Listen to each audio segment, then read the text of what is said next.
ada talk show di Radio Start 102,6 FM.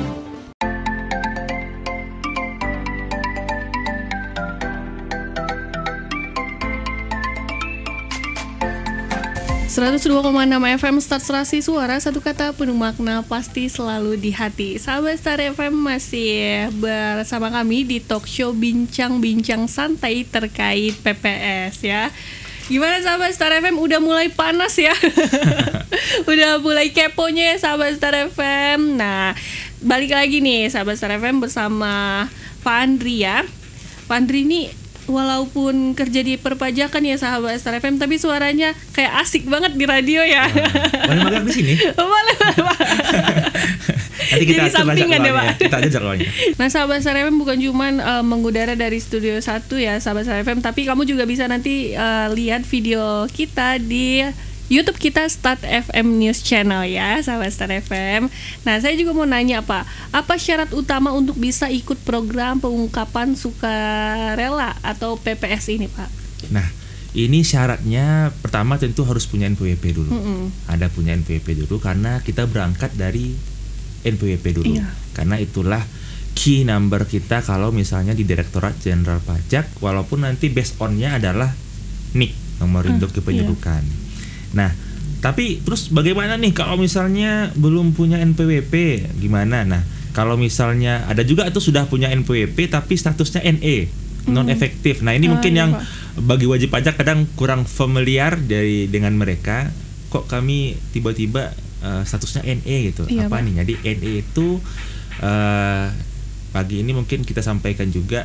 NE ini membekukan seluruh kewajiban perpajakan dari wajib pajak. Jadi Iya, wajib lapor dan segala macam itu bekukan. Kenapa tiba-tiba NE? Apakah NE ini bisa? Jadi dia ada dua nih metode untuk NE ini. Bisa dimohonkan, bisa secara jabatan. Jadi kalau misalnya nggak punya NPWP atau misalnya belum punya NPWP statusnya NE, apalagi belum lapor juga SPT Iya, Pak. tahunan, maka yang pertama tentu nanti harus punya NPWP dulu.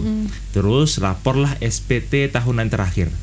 SPT tahunan terakhir disampaikanlah posisi harta terakhir kita itu apa. Nanti yang belum dideklar nanti di sana, karena kan ini kan tahun pajaknya 2016 sampai tahun pajak 2000 Iya, Pak. tahun 2016 sampai tahun 2020. Nah, nanti harta yang kita peroleh di rentang tahun ini itulah nanti yang kita ikutkan di program PPS. Iya Pak. Mungkin itu secara singkatnya. Secara singkatnya apa syarat utamanya? Nah, Iya. kita tadi udah ngebahas syaratnya juga Pak. Siapa aja ini Pak yang saya mau tanya yang dapat mengikuti program pengungkapan sukarela? Apakah saya seperti mahasiswa ini bisa atau hanya karyawan atau yang udah kerja gitu Pak? Oke, yang pertama tadi dia based on-nya harus punya NPWP dulu, terus sudah lapor SPT. Iya, Pak. Kalau belum punya NPWP, belum lapor SPT, berarti harus penuhi dulu itu. Iya, Pak. Nah, penuhi itu dulu sehingga nanti, karena ada juga nih, oh aku kan nggak punya NPWP, padahal aku punya profil punya ini, punya itu segala Iya, Pak. macam. Nah, ini kan nanti data ini semuanya masuk ke kita nih. Jangan kita tunggu datanya masuk dulu, terus datang surat cinta, terus nanti sudah jadi pemeriksaan, program PPS-nya udah lewat, Iya, Pak. lewat. Jadi dimanfaatin dulu. Jadi di PPS ini nanti dia ada dua kebijakan, Mbak. Yang pertama, kebijakan 1 itu khusus bagi orang pribadi atau badan, tapi dia dalam kurung itu yang sudah ikut program tax amnesty dulu. Ah iya Pak. Jadi ada dua sebenarnya, bagi yang pernah ikut tax amnesty dan bagi yang belum ikut tax amnesty di tahun 2015. Biar adil gitu kan ya, ada Iya, Pak. kesempatan juga bagi yang belum. Nanti memang ada perbedaan tarif bagi yang sudah ikut tax amnesty dan ada perbedaan tarif bagi yang belum ikut tax amnesty, biar fair juga. Iya Pak. Jadi orang yang dari awal sudah ngungkapin nih, cuman ada yang mungkin tersilap, ada Iya, yang Pak. belum diungkapkan, Lupa gitu, ada yang Pak. lupa. Ya bisa apapun lah variabelnya, itu ada kesempatan ikut kebijakan 1. Nah, kebijakan 1 ini kan tadi bisa orang pribadi, bisa badan usaha. Jadi CV badan usaha. bisa, PT bisa. Karena kan CV atau badan usaha itu dia juga punya aset. Iya Pak. Nah, aset-aset ini kalau ada yang belum dilaporkan, nah monggo silahkan dilaporkan. Tapi untuk kebijakan 2 khusus hanya orang pribadi. PPS kebijakan 2 ya Pak. Badannya nggak ada kalau untuk kebijakan 2. Mungkin itu yang ini terkait dengan siapa aja yang boleh ngikut PPS. Nah iya Pak, saya juga mau nanya Pak, apakah tanggal kita mengikuti program pengungkapan sukarela ataupun PPS merupakan tanggal yang tercatat di Dirjen Pajak sebagai tanggal kepesertaan PPS, Pak. Oh iya, nanti karena ini sistemnya aplikasi, nah ini bedanya juga nih dari tax amnesty. Iya, Pak. Kalau tax amnesty itu kan dulu kita itu, kalau sahabat semua masih ingat di tahun 2015, bagi yang pernah ikut tax amnesty itu, kita itu wajib datang di KPP. Kita lengkapi dulu syaratnya, dokumen-dokumennya, nanti diteliti dulu, baru setelah itu dapat bukti kalau sudah ikut tax amnesty. Iya, Pak. Kalau PPS, dia ini karena dia ada program aplikasinya, bisa dari mana saja dan di mana saja.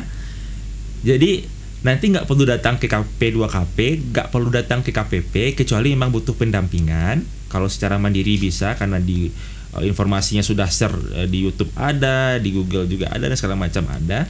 Jadi nanti setelah kita ikut program PPS lewat aplikasi ini, ada namanya itu surat keterangan ikut PPS. Nah, Iya, atau SKED lah kita anggap Pak, sana ya. SKED, ya. Jadi ini dia itu bukan aku udah ikut PPS nih, tapi SKED-nya belum dapat. Nah, Iya, itu belum sebagai tanda sudah ikut PPS. Jadi sampai nanti muncul surat keterangan ikut PPS ini, di hari itulah nanti Anda sudah ikut program PPS. Iya, Pak. Itu. Untuk yang sudah mengikuti PPS dan SKED ya, Pak, sudah keluar di Januari 2022. Apakah pada SPT tahun 2021 aset tersebut sudah boleh dilaporkan belum, Pak?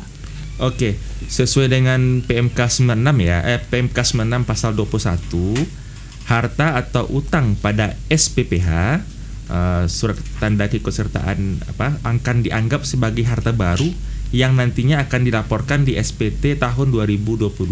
Jadi next, karena kan ini rapor SPT itu dia itu kalau misalnya 1 Januari sampai dengan 1 Desember 2022 ini, nanti lapornya itu paling lambat Maret 2023. Jadi ada waktu 3 bulan bagi sahabat semuanya untuk mempersiapkan SPT-nya.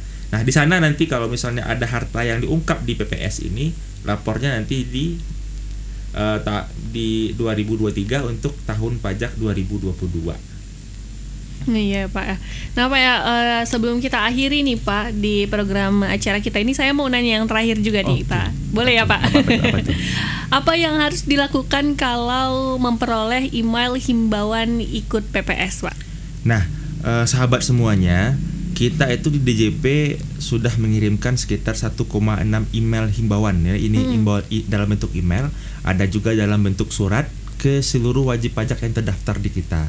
Itu di email itu atau di surat itu sudah mencantumkan misalnya data-data temuan kita. Sumbernya dari mana, nilainya berapa, dan datanya apa. Nah, bagi wajib pajak yang mendapatkan email ataupun ada yang terutama yang sudah dapat email, yang dapat surat segala macam, karena database-nya sudah terbentuk, datanya sudah ada, kita berharap ini ada kesadaran untuk nanti secara aktif apakah menghubungi kantor pajak terdekat atau KP2KP terdekat atau berkonsultasi dengan petugas pajak terkait dengan data yang ada di email ataupun surat tersebut. Karena apapun isi email tersebut, ikut PPS yang Anda terima, Anda yang tahu mengenai harta dan hutang Anda secara pribadi. Iya, apakah itu sama atau tidak sama dengan profil wajib pajak seluruhnya. Jadi monggo data itu dicermati dulu, dilihat-lihat dulu, dicek dulu. Saya kira-kira betul nggak data ini yang dibilang sama DJP. Terus kalau misalnya saya udah lapor SPT nih, masa apalagi kurangnya. Nah, dilihat-lihat lagi apakah di SPT-nya sudah mencerminkan profil dari diri kita. Kalau belum, dalam kesempatan yang baik ini, saya mewakili Direktorat Jenderal Pajak menghimbau seluruh wajib pajak di Kabupaten Mandailing Natal dimanapun berada, mari kita bersama-sama untuk mengikuti program PPS ini, mumpung masih ada 10 hari ke depan. Iya, Pak. Sehingga kita ke depan, tadi yang sudah ada tri benefit dari yang golden tri benefit tadi, terus Iya, juga Pak. ada manfaat-manfaat yang lain ini bisa kita manfaatkan, bisa kita dapatkan, sehingga ke depan kita lebih anteng ya, lebih anteng, Iya, lebih enjoy kalau ketemu orang pajak nggak gemeter gitu ya Pak. Ya, maksudnya nggak menjadi, kita bisa bersisian lah, kita Iya, bisa bersisian menjadi partner dalam banyak hal, iya. bisa bertukar informasi tanpa ada hal-hal yang merasa, karena kalau misal saya masih ada yang merasa disembunyikan, kan kadang ganjel tuh Iya, ya. Pak, ganjel, Ketemu Andri, orang pajak gitu kan, nggak enak ngomongnya Iya, Pak. gitu kan, karena masih ada yang kita sembunyikan, takut ketahuan gitu. Iya, Pak. Tapi kalau sudah plong seluruhnya, mudah-mudahan kita bisa bermitra, bisa bekerja sama dengan baik dengan siapapun ke depan, sehingga apa yang kita harapkan, apa yang kita cita-citakan untuk Indonesia maju, karena kerangka kita adalah Negara Kesatuan Iya, Republik Pak. Indonesia, bisa kita wujudkan. Mungkin itu Mbak. Ya Pak, saya juga mau nanya juga Pak, untuk informasi lebih lanjutnya Pak, nanti bisa dihubungin kemana nih Pak untuk sahabat Star FM? Untuk sahabat Star FM semuanya, karena kita ada KP2KP Iya, Pak. di Penyambungan, dekat sekali dari kita di sini, dan Iya, itu Pak. pun di pinggir jalan. Saya menghimbau, manfaatkanlah Iya, KP2KP kita yang ada. Nanti silahkan datang ke sana, nanti bertukar nomor telepon. Iya, Kita Pak. juga punya IG juga, kita juga ada IG KP2KP Penyambungan. Silahkan di follow di sana, informasi Iya, Pak. juga ada di sana. Kalau misalnya nanti mau bertukar nomor handphone dengan admin kita juga silahkan, sehingga nanti ke depan informasi, atau tidak hanya terbatas dengan PPS, saya harapkan Iya, Pak. apapun lah itu ke depannya, karena memang sesuatu hal yang jarang kita lakukan dan nggak firm di kita, perlu banyak informasi yang kita dapatkan. Iya, Pak. Nah, sehingga tidak berkembang opini dan tidak berkembang informasi yang tidak benar lah di lapangan. Iya, Mungkin Pak. itu Mbak. Jangan ada selisih paham gitu ya Pak. Jadi Jangan ada informasi dusta di antara ya, kita. jangan ada dusta di antara kita. Jadi adapun informasi tadi tidak terlewatkan ya Iya, Pak. betul. Nah, gitu sahabat Star FM, karena orang-orang pajak ini baik-baik kok, jangan takut gitu. Ya sahabat Star FM, tak terasa sudah tepat di pukul jam 10 lepas 59 ya sahabat Star FM. Terima kasih Pak sudah datang ke Radio Stasiun Suara FM BBS terkait PPS ya Pak. Iya. Semoga di episode selanjutnya masih bisa hadir bareng Amin, kita ya amin, Pak. amin. Sehat-sehat semuanya kita. Iya Pak. Terima kasih ya Pak. Nah Terima sahabat kasih. Star FM, mohon maaf atas kesalahan kata ya dari saya dan dari Pak Andri juga ya sahabat Star FM. Tapi jangan kemana-mana sahabat Star FM, karena masih ada program selanjutnya yang akan menemani kamu di siang hari ini. Saya Rasi Regar pamit undur diri. Wassalamualaikum warahmatullahi wabarakatuh. Horas. Waalaikumsalam warahmatullahi wabarakatuh.